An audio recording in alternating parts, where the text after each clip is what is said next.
and those temperatures absolutely beautiful to get out there and participate in any of those walks going on across the county today. Thankfully, this system just to the southeast of us isn't going to be making its way into the region.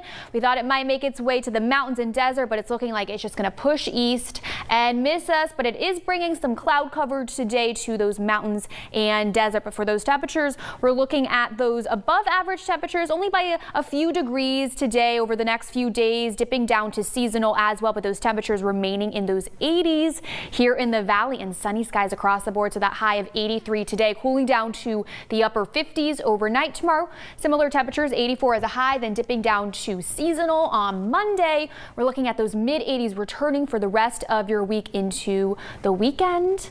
And in the Kern River Valley, a high of 78, cooling down to the 50s overnight tomorrow, 78 as well. And then those mid 70s on Monday, upper 70s continue for the rest of the week, reaching those 80s on Friday.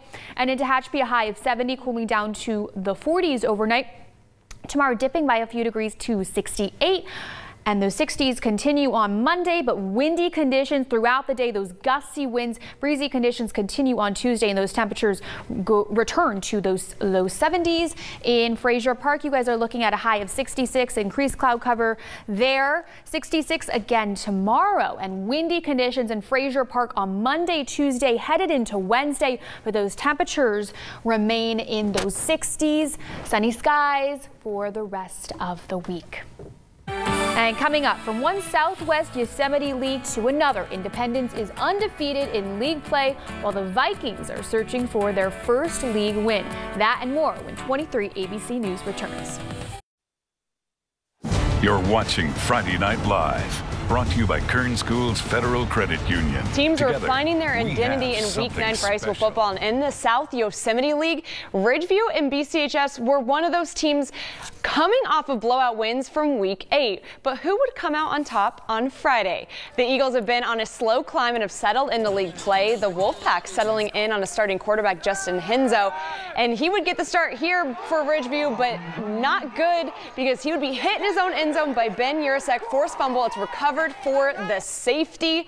And BCHS's Jacob Moran would get the ball in his hands, but he throws it up for the interception by Taj Wright. Despite a close call there, but defense remains the storyline in the first half of this game. Urasek on the sack there. Low scoring half, but homecoming, something to celebrate. BCHS opens up the second half strong. A big reception, turns into a Dante Harris touchdown.